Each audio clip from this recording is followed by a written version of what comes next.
Hello friends, स्वागत है आप सभी का हमारे यूट्यूब चैनल फाउंटेन रिसर्च पर। तो हम पढ़ रहे थे भारतीय राज्य व्यवस्था और इसमें हम आर्टिकल पढ़ रहे थे। तो हमारे दो भाग कंप्लीट हो चुके थे, भाग फर्स्ट एंड भाग सेकंड। दो भाग हमारे पूरे कंप्लीट हो चुके थे। आज हम पढ़ेंगे भाग थ्री। भाग थ्री में क्या है? मूल अधिकार। तो उससे पहले हम रिपीट कर लेंगे, पहले हमने क्या क्या पढ़ा है उसके बारे में देख लेंगे। तो पहला था संघ के नाम और उसके राज्य क्षेत्र। तो पहला आर्टिकल क्या था जिसमें संघ के नाम थे और उसके राज्य क्षेत्र थे। आर्टिकल 2 में थे नए राज्यों का प्रवेश करना या स्थापना करना।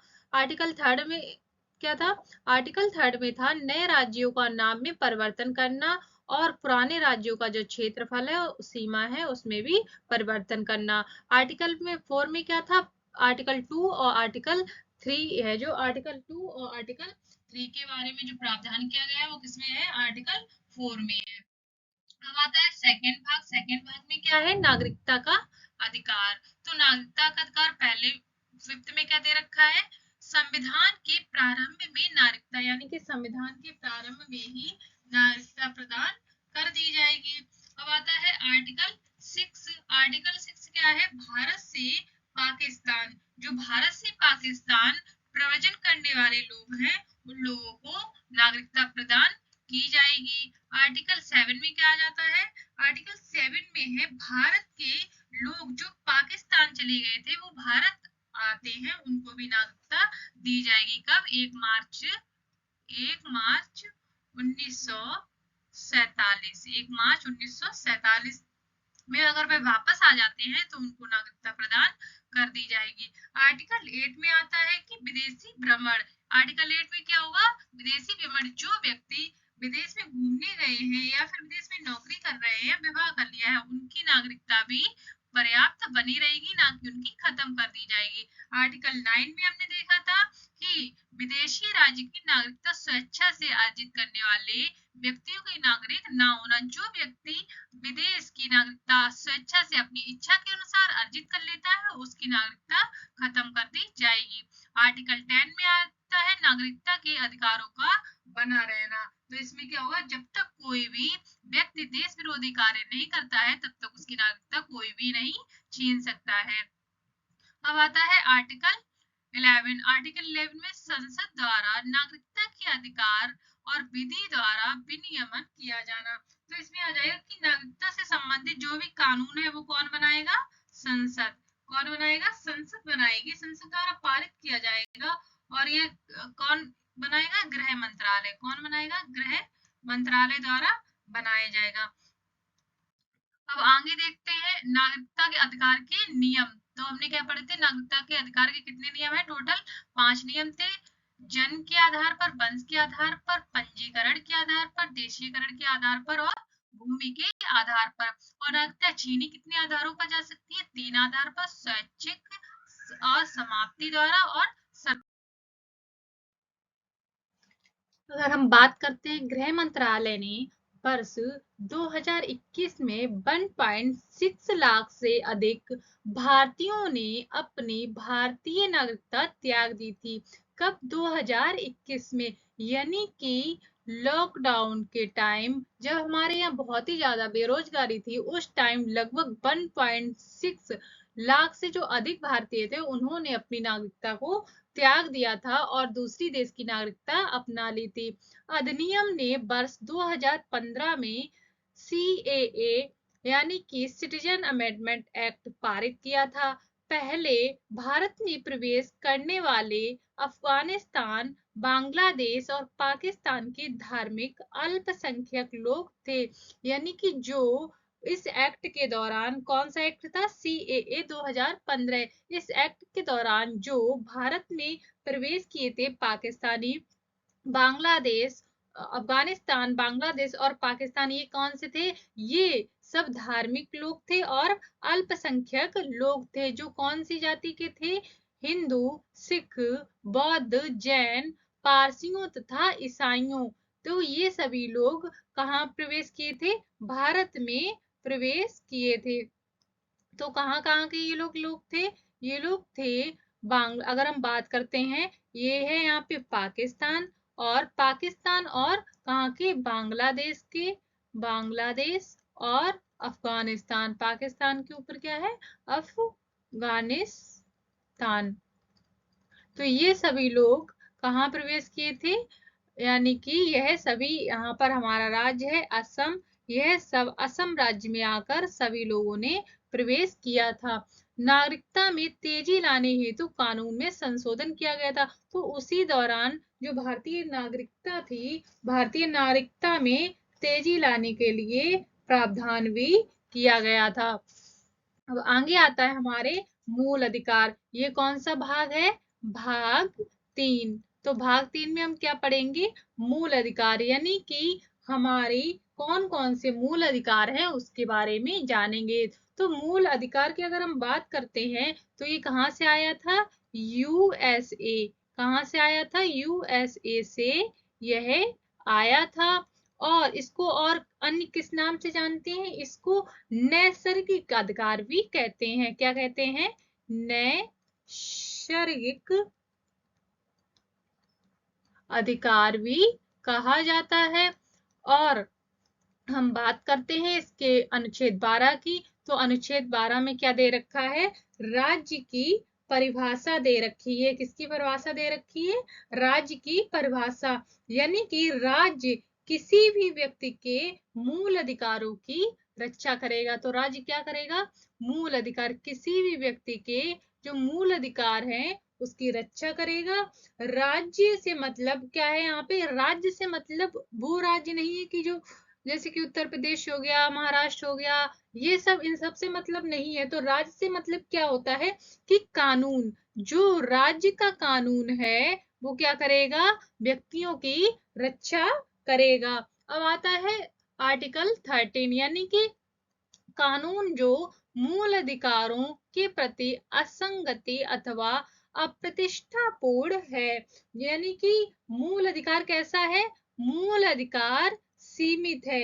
यह नहीं कि हम लोग, कोई भी व्यक्ति मूल अधिकारों का गलत फायदा उठा सके या फिर कानून का गलत फायदा उठा सके। तो कैसा है, सीमित है। जो हमारे मूल अधिकार हैं वो सीमित हैं और हम उसी दायरे में रहकर ही, मूल अधिकारों के दायरे में रहकर ही कोई काम कर सकते हैं। ऐसा नहीं है कि कानून हर चीज के लिए कुछ भी काम कर सकते हैं, ऐसा नहीं है। हर किसी का क्या है, दायरा है और उसी दायरे में रहकर ही हमें काम करने होते हैं। अब आता है समता का अधिकार। उसके बाद किसका आ जाएगा, समता का अधिकार, यानी कि सभी को क्या है, समानता का अधिकार दिया गया है। तो पहला इसमें समता का अधिकार में हो गया आर्टिकल 14, विधि के समक्ष समानता का अधिकार, यानी कि विधि यानी कि कानून। तो कानून के समक्ष सभी को कैसा अधिकार है, कानून के समक्ष सभी को समानता का अधिकार दे रखा है। किसी के लिए ये नहीं कि कोई बड़ा है तो उसके लिए कानून कम कर दिया जाए, या फिर कोई छोटा व्यक्ति है उसको ज्यादा सजा दी जाए। जो व्यक्ति जैसा काम करेगा उसको उसी के हिसाब से सजा दी जाएगी, फिर वह चाहे खुद कानून ही क्यों ना हो। खुद कोई अगर मान लिया कोई अधिकारी है या फिर कोई पुलिस ऑफिसर है, तो उनको भी कानून के हिसाब से उतनी सजा दी जाएगी जितनी कि किसी छोटे व्यक्ति को, यानी कि कानून के समक्ष सजा सभी को बराबर दी जाएगी, सभी को समानता का अधिकार है। अब आता है आर्टिकल 15, धर्म, प्रजाति अथवा नस्ल, जाति,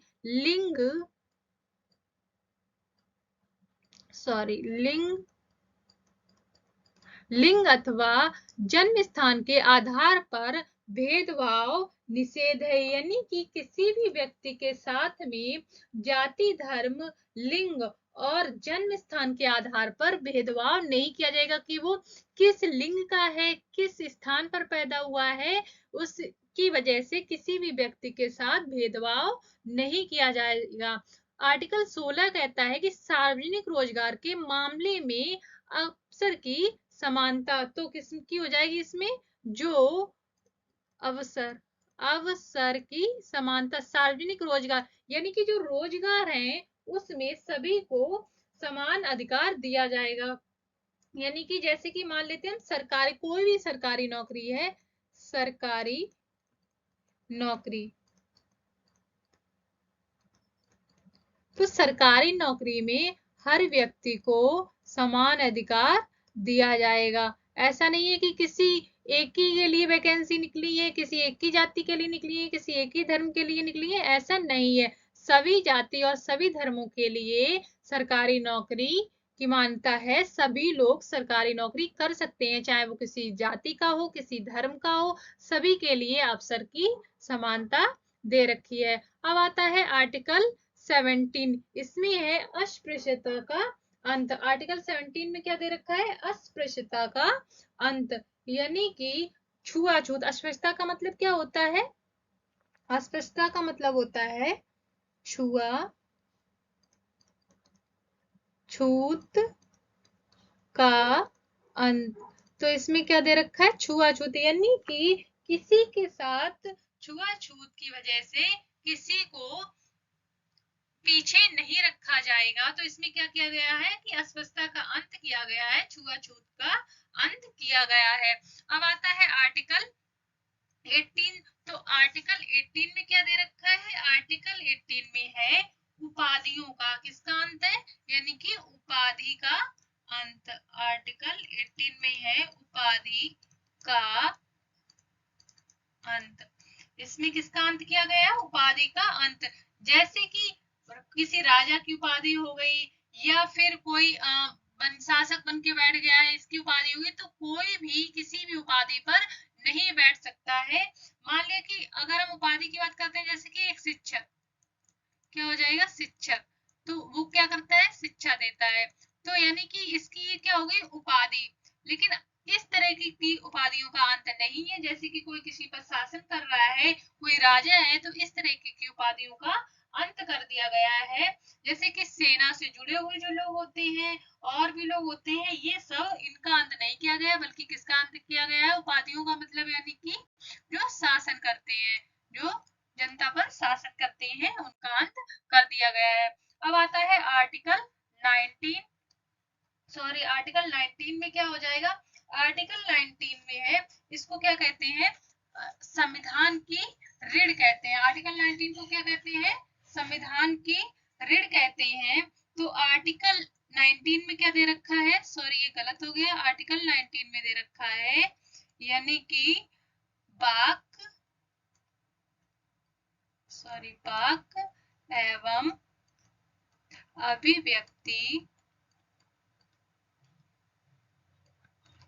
अभिव्यक्ति की स्वतंत्रता। आर्टिकल 19 में क्या दे रखा है? वाक एवं अभिव्यक्ति की स्वतंत्रता। वाक यानी कि क्या हो जाएगा? बातचीत करने की स्वतंत्रता। वाक का मतलब क्या हो जाएगा? बातचीत। अभिव्यक्ति माने जो अपनी बातचीत है उसको व्यक्त करने की, क्या है? कहने की, व्यक्त करने की, या फिर कहने की स्वतंत्रता है। तो इसको कितने भागों में बांटा गया है? इसको टोटल 7 भागों में बांटा गया। कितने भागों में बांटा गया है? 7 भागों में बांटा गया है। अब हम एक एक भाग करके इसमें से देख लेते हैं। तो पहला भाग क्या हो जाता है? पहले भाग में हो जाता है इसमें, यानी कि अभिव्यक्ति की क्या हो जाएगी? स्वतंत्रता हो जाएगी। अभिव्यक्ति की स्वतंत्रता। तो इसमें बोलचाल की स्वतंत्रता है, यानी कि हम RTI या फिर RTI या फिर हम मीडिया, मीडिया को क्या कहते हैं? चौथा स्तंभ कहा जाता है। मीडिया को क्या कहा जाता है? चौथा स्तंभ कहा जाता है। अब आता है सेकंड। सेकंड में क्या हो जाएगा? सभा करने की स्वतंत्रता। तो सेकंड में किसकी है?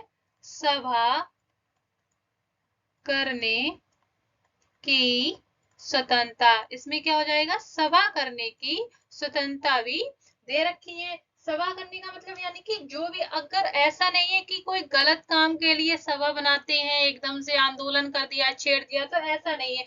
यानी कि कोई भी सामाजिक मुद्दा हो गया, सामाजिक मुद्दे को लेकर, सामाजिक मुद्दा, तो किसी सामाजिक मुद्दे को लेकर क्या कर सकते हैं, सभा बना सकते हैं, या फिर किसी को जागरूक करने के लिए, यानी कि जैसे कि महिलाओं को जागरूक करने के लिए या स्त्रियों को जागरूक करने के लिए, तो जागरूक करने का के लिए भी इसमें स्वतंत्रता दे रखी है, सभा बना सकते हैं। अब आता है थर्ड नंबर पे, कौन सा हो जाएगा, थर्ड पे आता है संगठन बनाने की, क्या बनाने की, संगठन बनाने की स्वतंत्रता। इसमें किसकी स्वतंत्रता दे रखी है, संगठन बनाने की स्वतंत्रता दे रखी है। तो संगठन बना सकते हैं, जैसे कि क्या करती हैं, जो महिलाएं होती हैं, महिलाएं संगठन बनाती हैं, जैसे कि यानी कि दहेज के लिए, यदि कोई दहेज वगैरह, दहेज प्रथा है, कोई दहेज मांगता है, तो उसके लिए भी संगठन बना सकती हैं। और आता है फोर्थ में, क्या हो जाएगा, भ्रमण। फोर्थ में क्या हो जाएगा, भ्रमण करने की स्वतंत्रता है, यानी कि कोई भी व्यक्ति हो उसको घूमने फिरने की भी स्वतंत्रता दे रखी है। अब आता है फाइव में, फाइव में क्या दे रखा है इसमें, कहीं जाकर, यानी कि कोई भी व्यक्ति, कोई व्यक्ति कहीं भी जाकर बस सकता है, क्या कर सकता है, कहीं भी जाकर बस सकता है। सिर्फ सिर्फ कहाँ पे, सिर्फ भारत में ही, भारत के किसी भी राज्य, किसी भी कोने में वह जाकर बस सकता है। और यह कब हुआ था, यह अब आता है आर्टिकल सिक्स। आर्टिकल सिक्स में क्या दे रखा है, संपत्ति खरीदने की, यानी कि संपत्ति खरीदने की स्वतंत्रता, किसी भी राज्य में संपत्ति खरीद सकते हैं, संपत्ति खरीदने की स्वतंत्रता, किसी भी राज्य में जाकर संपत्ति खरीदी जा सकती है। और लेकिन इसमें क्या हुआ था, अब आता है व्यवसाय की स्वतंत्रता। अब सेवन में क्या आ जाएगा, व्यवसाय, यानी कि कहीं पर भी जाकर, कहीं पर भी रहकर व्यवसाय भी किया जा सकता है, व्यवसाय की भी क्या दे रखी है, स्वतंत्रता दे रखी है, व्यवसाय की स्वतंत्रता। अब हम फिर से एक बार इसको देख लेते हैं। आज हमने पढ़ा था भाग 3, जिसमें थे मूल अधिकार, कि मूल अधिकार कहाँ से लिया गया था, तो मूल अधिकार हमारा यूएसए से लिया गया था। और इसको किस नाम से जानते हैं, और इसको नैसर्गिक अधिकार के नाम से भी जानते हैं। तो आर्टिकल 12, तो आर्टिकल 12 में क्या दे रखा था, आर्टिकल 12 में राज्य की मूल अधिकारों की परिभाषा दे रखी थी, यानी कि राज्य किसी भी व्यक्ति के मूल अधिकारों की रक्षा करेगा, यानी कि जो भी नियम कानून है उसकी वह रक्षा करेगा। अब आता है आर्टिकल 13, तो आर्टिकल 13 में था अल्पीकरण, यानी कि मूल अधिकार कैसे सीमित है, मूल अधिकारों का दुरुपयोग नहीं किया जा सकता है, सीमित दायरे में रहकर ही काम किया जाएगा। अब आता है आर्टिकल 14, तो आर्टिकल 14 में हो गया विधि के समक्ष समानता, यानी कि कानून के समक्ष सभी को समान अधिकार दिया गया है। आर्टिकल 15, तो आर्टिकल 15 में क्या आता है, धर्म, जाति, लिंग, जन्म स्थान के आधार पर किसी से भी भेदभाव नहीं किया जाएगा। अब आता है आर्टिकल 16, आर्टिकल 16 में क्या हो जाएगा, लोक नियोजन, क्या हो जाएगा, लोक नियोजन, लोक नियोजन में समानता। लोक का मतलब होता है सरकारी, लोक का मतलब क्या हो जाएगा, सरकारी, और नियोजन का मतलब हो जाएगा नौकरी, यानी कि सरकारी नौकरी में भी समानता सभी को दी जाएगी। अब आता है आर्टिकल 17, तो आर्टिकल 17 में आता है अस्पृश्यता का अंत, यानी कि छुआछूत का अंत, किसका, छूत का, इसमें क्या हो जाएगा, अंत कर दिया गया है। अब आता है आर्टिकल 18, तो आर्टिकल 18 में क्या दे रखा है, उपाधि का अंत दे रखा है। अब आता है आर्टिकल 19, आर्टिकल 19 में है कि इसमें क्या हो जाएगा कि सभी को स्वतंत्रता दे रखी है, वाक एवं अभिव्यक्ति की स्वतंत्रता। तो आज की क्लास यहीं तक रहेगी, नेक्स्ट क्लास लेंगे कल। तब तक के लिए धन्यवाद, सभी स्वस्थ रहिए और मस्त रहिए।